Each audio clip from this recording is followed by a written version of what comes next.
नमस्कार दोस्तों, कैसे हैं आप लोग। 25 अक्टूबर 2022 के डेली न्यूज़ एनालिसिस और एडिटोरियल एनालिसिस में आपका स्वागत है। अब चूंकि एडिटोरियल आज आया नहीं है, कल दिवाली थी तो आज द हिंदू का एडिशन नहीं निकला है, बट फिर भी कुछ इंपॉर्टेंट न्यूज़ है, 4 से 5 उनको हम देखेंगे। एक इंपॉर्टेंट न्यूज़ मैं कल ऑलरेडी आपके लिए कवर कर चुका हूँ।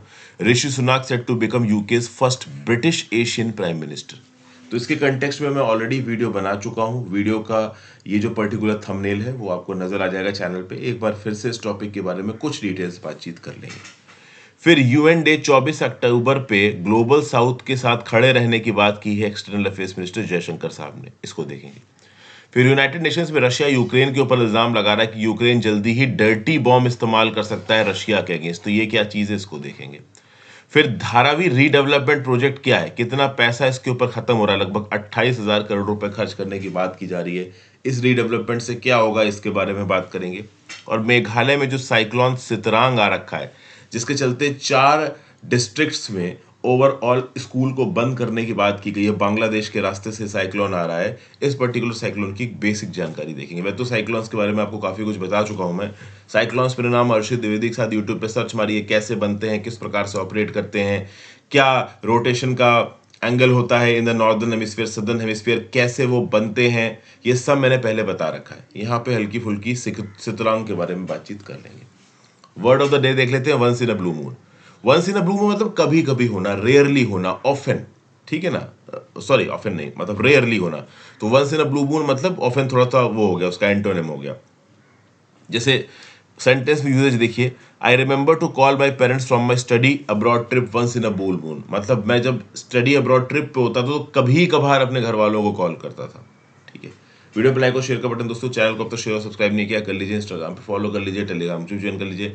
इंस्टाग्राम पे आपसे जुड़ने की कोशिश करता हूँ और टेलीग्राम ग्रुप पे आपको लेक्चर की पीडीएफ और नोटिफिकेशन दोनों मिल जाएगी। एक और बात दोस्तों, कल इंस्टाग्राम पे और ईमेल पे बहुत से लोगों के मैसेजेस आए हैप्पी दिवाली के। Very very happy Diwali to all of you दोस्तों। भगवान करे आपकी सारी इच्छाएं पूरी हों, आप जो कुछ भी चाहते हो आप अचीव करो। लेकिन आप भी ये जानते हो कि ना भगवान के चाहने से होता है ना मेरे चाहने से होता है। होता तभी है जब आपकी मेहनत आपकी सक्सेस को जस्टिफाई करे। जब तक आपकी मेहनत आपकी सक्सेस को जस्टिफाई नहीं करती तब तक आपको कुछ बहुत बड़ा मिले इसके चांसेस कम है। अब भाई ईशा अंबानी जैसे लोग कम ही होते हैं जो बड़े लोगों के आप पैदा हो जाते हैं। हाँ, मेरे आपके जैसे लोगों को अपनी चाहिए हुई चीज़ पाने के लिए स्ट्रगल करना ही पड़ेगा। तो मेरी बेस्ट विशेज़ हैं आपके साथ, मेहनत करिए, बहुत बड़ा बनिए, माँ बाप का नाम रोशन करिए, ताकतवर बनिए। कल की डेट में मैं भी बोलूँगा मेरे स्टूडेंट्स भाई यहाँ पे हैं वहाँ पे हैं, ठीक है। और अपनी सक्सेस ज़रूर शेयर करिएगा। चलिए, GS paper 2 international news. Rishi Sunak set to become UK's first British Asian prime minister. तो भैया कंजर्वेटिव पार्टी के लीडर हैं यहाँ पे ऋषि सुनाक साहब, और अब वो ब्रिटेन के अगले प्राइम मिनिस्टर बनेंगे। मॉडर्न को 100 मेंबर ऑफ पार्लियामेंट्स का भी सपोर्ट नहीं मिला, तो ऋषि सुनाक यहाँ पे अगले प्राइम मिनिस्टर बनने वाले हैं। और एक ऐसे समय पे प्राइम मिनिस्टर बन रहे हैं जब ओवरऑल यूके की कमान संभालना बहुत मुश्किल है। यूके में इस समय पे जबरदस्त इकोनॉमिक और पॉलिटिकल टर्बुलेंस है। इससे पहले कि प्रधानमंत्री लिज ट्रस केवल 45 दिन गद्दी पे टिक पाई हैं और उनको रिजाइन करना पड़ गया, चूंकि जो उनके टैक्स कट्स का पैकेज था उसने फाइनेंशियल मार्केट्स को हिला दिया। पाउंड की वैल्यू गजब तरीके से क्रैश कर गई। ओवरऑल उनकी अथॉरिटी का कोई मतलब नहीं रहा। क्वासी कॉर्टन को हटा के उन्होंने मेकअप करने की कोशिश की, बट काफी देर हो चुकी थी। ऋषि सुनाक साहब पहले लीडर ऑफ कलर है। लीडर ऑफ कलर मतलब इंग्लैंड में ज्यादातर व्हाइट लोग हैं, but Rishi Sunak is not white, इनको टेक्निकली आप ब्राउन बोल सकते हो, ब्लैक भी नहीं बोलोगे। ब्लैक बेसिकली उन निग्रो रेस के लोगों को बोला जाता है जो अफ्रीका में और अफ्रीकन अमेरिकन पाए जाते हैं। तो आप कह सकते हो कि जो एशियन डिसेंट के लोग हैं इनको ब्राउन बोला जाता है। तो he is the Britain first leader of colour, पहले हिंदू हैं जिन्होंने इस जॉब को टेकअप किया है। 42 साल की उम्र पे पिछले 200 सालों में सबसे यंगेस्ट प्राइम मिनिस्टर है ऋषि सुनाक यूके के। ऋषि सुनाक के सामने बहुत से चैलेंजेस हैं।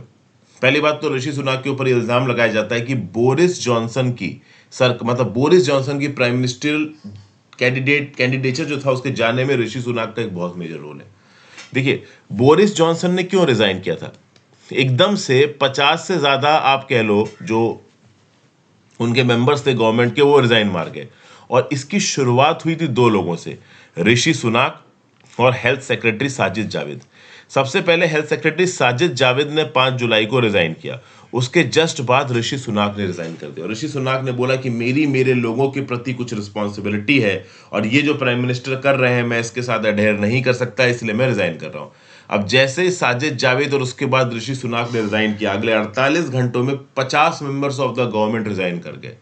तो उसके चलते बोरिस जॉनसन के पास कोई चॉइस नहीं बचा, उसको प्राइम मिनिस्टर की कुर्सी से रिजाइन करना पड़ा। तो भैया कहीं ना कहीं मिस्टर सुनाक को टर्न कोट समझा जाता। टर्न कोट मतलब एक समय पे वो बोरिस जॉनसन के खास थे, बोरिस जॉनसन ने ही उनको इंपॉर्टेंट पोस्ट पे अपॉइंटमेंट दिया था, और एक टाइम पे ऋषि सुनाक ने बोरिस जॉनसन को ही धोखा दे दिया, ओवरऑल रिजाइन कर दिया, और फिर एक ऐसा चेंज शुरू हुई कि बोरिस जॉनसन को एंड में पीएम की कुर्सी छोड़नी पड़ी।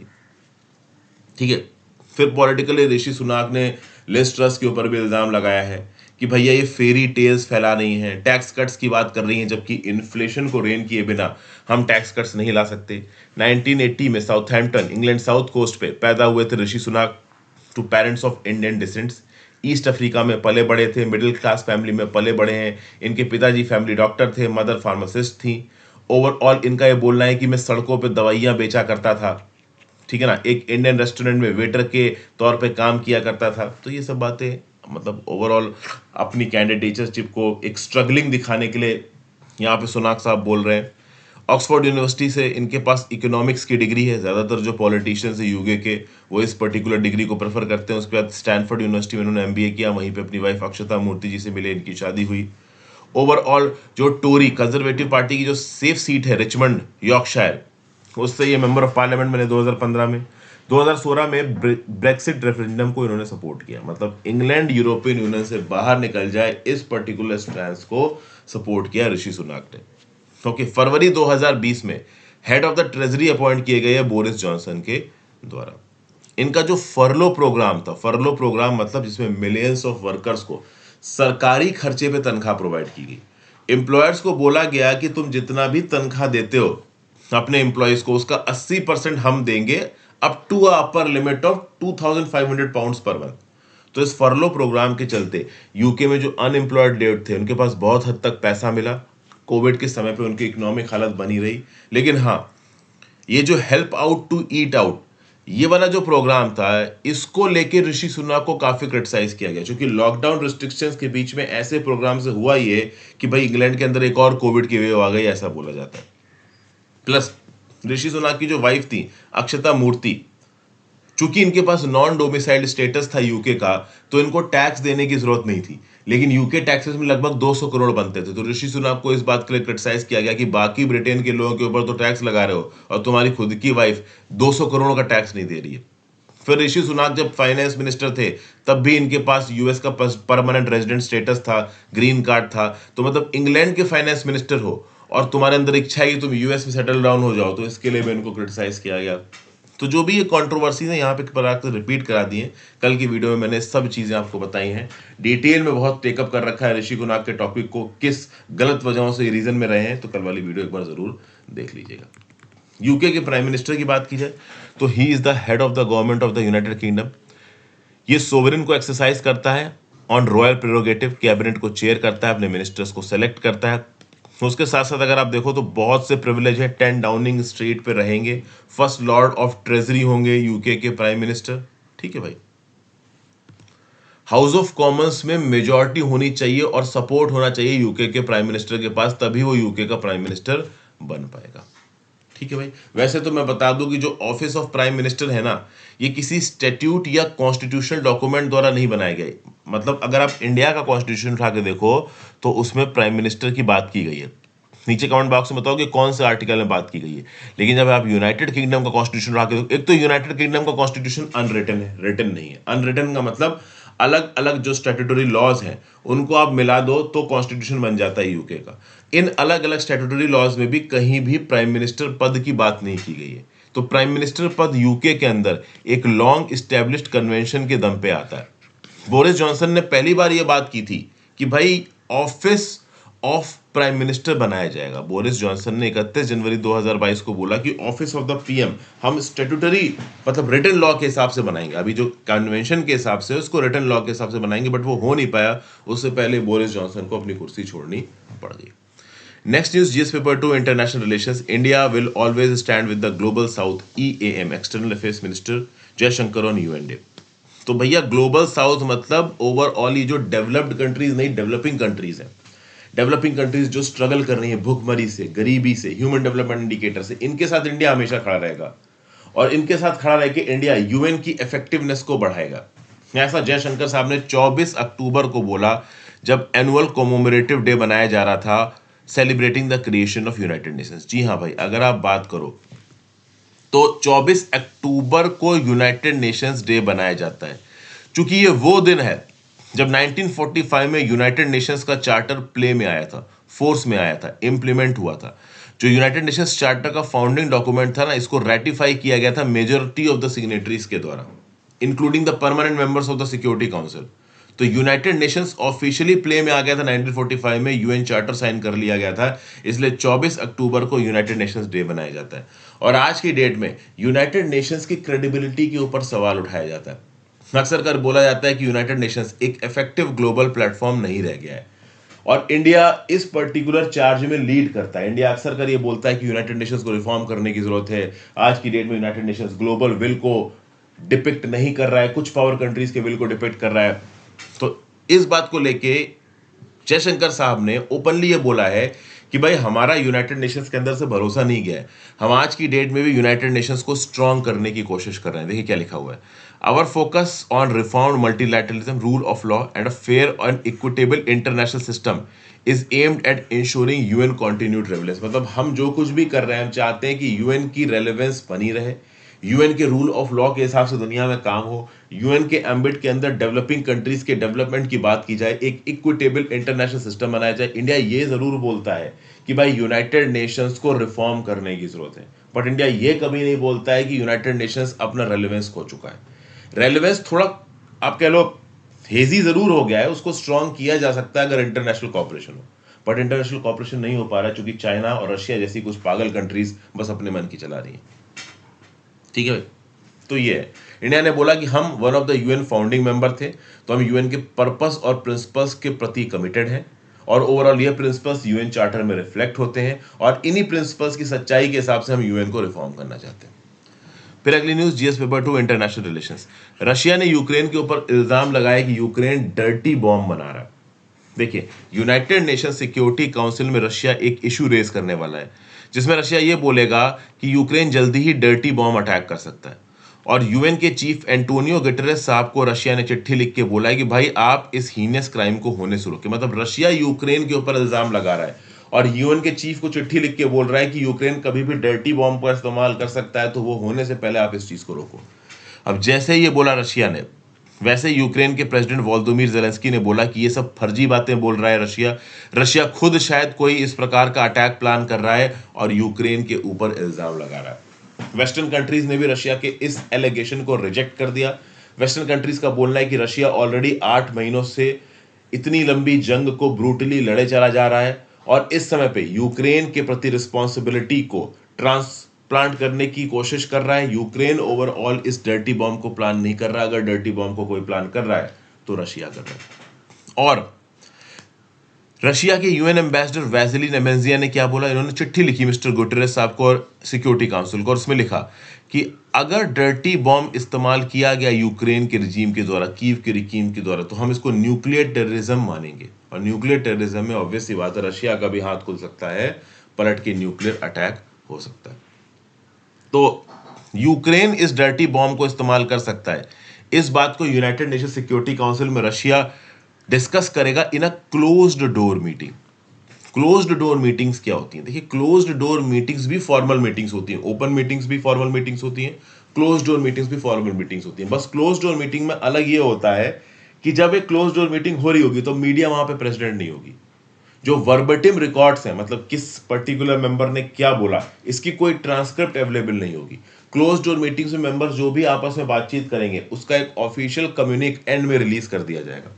ओपन मीटिंग्स में होता यह है कि जो भी बातचीत हुई, जिस कंट्री के मेंबर ने जो कुछ भी बोला, वो ऑन रिकॉर्ड आता है और फिर वो रिकॉर्ड यूनाइटेड नेशंस की वेबसाइट पे पब्लिश कर दिया जाता है, कोई भी उसको पढ़ सकता है दुनिया भर में। लेकिन क्लोज डोर मीटिंग में ऐसा कुछ नहीं होता है। क्या बातचीत हुई, किसने क्या बोला, ये रिलीज नहीं होता है, मीडिया वहां प्रेजेंट नहीं होती है। एंड में बस एक ऑफिशियल कम्युनिक आता है जो कि सारी कंट्रीज कंसेंसस के साथ मिलकर रिलीज करती हैं, जिसमें ये लिखा हुआ होता है कि हाँ भाई इस क्लोज डोर मीटिंग में क्या डिस्कशन हुआ। ठीक है भाई, तो ये चीज है। ऑलरेडी यूनाइटेड नेशंस के अंदर रशिया को काफी सेग्रीगेशन और आइसोलेशन झेलना पड़ रहा है। अभी इसी महीने की शुरुआत में 193 मेंबर की जनरल असेंबली में 143 कंट्रीज ने रशिया का ये जो एनेक्सेशन है 4 प्रोविंसेस का, ज़ेपोरिजिया, खेरसोन, डोनेट्स, लुहांस्क, इसको क्रिटिसाइज किया और बोला कि 143 कंट्रीज रशिया के इस मूव को रिकॉग्नाइज और सपोर्ट नहीं करती। फिर अगली news, GS paper 2-3 government policy infrastructure, what is Dharavi redevelopment project. देखिए हुआ ये है, धारावी आप समझ सकते हो एक बहुत ही कॉम्पैक्ट स्लम है, दुनिया का सबसे बड़ा स्लम माना जाता है धारावी। बहुत ही छोटे से इलाके में, कंजेस्टेड वे में, अनहाइजीनिक वे में लाखों करोड़ों की तादाद में लोग रह रहे हैं। तो 18 अक्टूबर को यूनियन रेलवे मिनिस्टर अश्विनी वैष्णव साहब, ध्यान दीजिएगा यूनियन रेलवे मिनिस्टर हैं, और महाराष्ट्र के deputy chief minister Devendra Fadnavis साहब ने एक डेफिनेटिव एग्रीमेंट साइन किया, जिसके चलते दादर में जो 47.5 एकड़ का रेलवे लैंड है, इसको धारावी डेवलपमेंट प्रोजेक्ट को हैंडल कर दिया जाएगा। देखिए धारावी रीडेवलपमेंट प्रोजेक्ट है क्या, इसको पहले आप समझने की कोशिश करो। धारावी रीडेवलपमेंट प्रोजेक्ट के अंदर बहुत सारे ऑन साइट और ऑफ साइट इंफ्रास्ट्रक्चर बनाए जाएंगे। ऑन साइट इंफ्रास्ट्रक्चर मतलब धारावी स्लम के अंदर इंफ्रास्ट्रक्चर बनाया जाएगा। वो क्या हो सकता है? वो हो सकता है टैप, कि घर घर में नल जा रहा है, उस नल में पानी आ रहा है, पाइप्ड वाटर। गैस की लाइन यहां पे बिछाई जा सकती है। इलेक्ट्रिसिटी सप्लाई का इंफ्रास्ट्रक्चर यहां पे सेटअप किया जाएगा। सीवेज डिस्पोजल का इंफ्रास्ट्रक्चर यहां पे सेटअप किया जाएगा। और इस ऑन साइट इंफ्रास्ट्रक्चर को बैक एंड से सपोर्ट करने के लिए ऑफ साइट इंफ्रास्ट्रक्चर भी लगाया जाएगा, जो ओवरऑल धारावी के लोगों की रिक्वायरमेंट्स को केटर करेगा। बेसिकली धारावी जो एक बहुत ही कंजस्टेड और क्राउडेड स्लम है, यहां पे लोगों के रहने के लिए चीजों को सुधारना, उनके घरों के इंफ्रास्ट्रक्चर को सुधारना, ओवरऑल उनको इलेक्ट्रिसिटी, अब किसी पर्टिकुलर इंडिविजुअल को रहने के लिए क्या सबसे इंपॉर्टेंट चीजें हैं?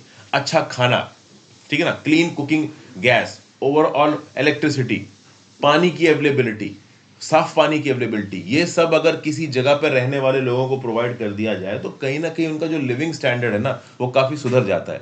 और यही किया जा रहा है इस धारावी रीडेवलपमेंट प्रोजेक्ट में, समझ गए।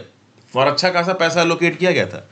जब ये प्रोजेक्ट 2004 में एनविसेज हुआ था, इसके अंदर लगभग ऐसा एस्टिमेट किया गया था कि 4,000 करोड़ रुपए लगेगा।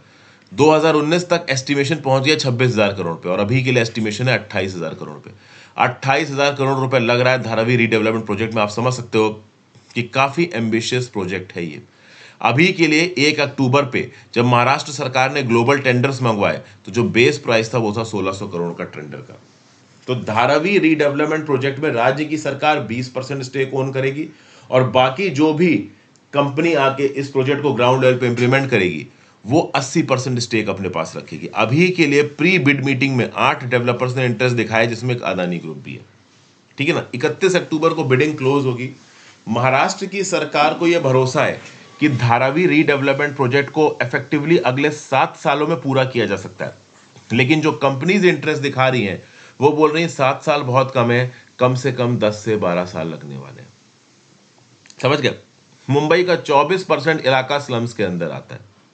ओके, मुंबई की 48.35% आबादी स्लम्स के अंदर रहती है। तो कुल मिला के ये 47.5 एकड़ land railway Dharavi redevelopment project के लिए देके धारावी रीडेवलपमेंट प्रोजेक्ट के डेवलपमेंट को थोड़ा तेज कर रही है। इसमें जो भी खर्चा वगैरह हो रहा है महाराष्ट्र की सरकार उठाएगी, बट नो डाउट बड़े क्वांटिटी में लाखों करोड़ लोगों के रहने के लेवल्स को सुधार सकता है, क्योंकि जब धारावी स्लम डेवलप करेगा तो ऐसे ही रीडेवलपमेंट प्रोजेक्ट्स बाकी स्लम्स में भी शुरू होंगे। फिर नेक्स्ट जीएस पेपर थी ज्योग्राफिकल फिनोमिना। मेघालय में 4 डिस्ट्रिक्ट्स में साइक्लोन सितरोंग की वजह से स्कूल वगैरह बंद कर दिए गए। ये 4 डिस्ट्रिक्ट्स बांग्लादेश के साथ बॉर्डर बनाती हैं। एक है east and west Jaintia hills, एक है ईस्ट खासी हिल्स, एक है साउथ वेस्ट खासी हिल्स। तो ईस्ट जयंतिया हिल्स, फिर west Jaintia hills, east Khasi hills और साउथ वेस्ट खासी हिल वे ओवरऑल देखा जाए तो स्कूल कॉलेज वगैरह बंद कर दिए गए हैं साइक्लोन सितरांग की वजह से। साइक्लोन सितरांग नाम इसको थाईलैंड के द्वारा दिया गया। कुछ इस प्रकार से आपको साइक्लोन सितरांग का मूवमेंट दिख रहा, बांग्लादेश के थ्रू होता हुआ ये एंट्री मारेगा मेघालय में। तो मेघालय की बांग्लादेश के साथ जो 4 बॉर्डर डिस्ट्रिक्ट्स हैं, वहां पे स्कूल कॉलेज बंद हुए। तो thank you for watching friends. Video को लाइक और शेयर कर दीजिएगा, इंस्टाग्राम पे फॉलो कर लीजिएगा, टेलीग्राम ग्रुप ज्वाइन कर लीजिएगा, ज्यादा से ज्यादा लोगों के साथ लेक्चर को शेयर करें। एक और बात है दोस्तों, यहाँ पे 13 मेंबर्स यहाँ पे Bangladesh, Iran, India, Maldives, Myanmar, Oman, Pakistan, Qatar, Saudi Arabia, Sri Lanka, Thailand, United Emirates और यमन। इंडियन ओशन में आने वाले जो ट्रॉपिकल साइक्लोन्स और स्टॉर्म सर्जेस हैं, इनकी इंफॉर्मेशन इंटरनेशनल मीटियोलॉजिकल डिपार्टमेंट और आईएमडी के द्वारा प्रोवाइड की जाती है इन 13 कंट्रीज को।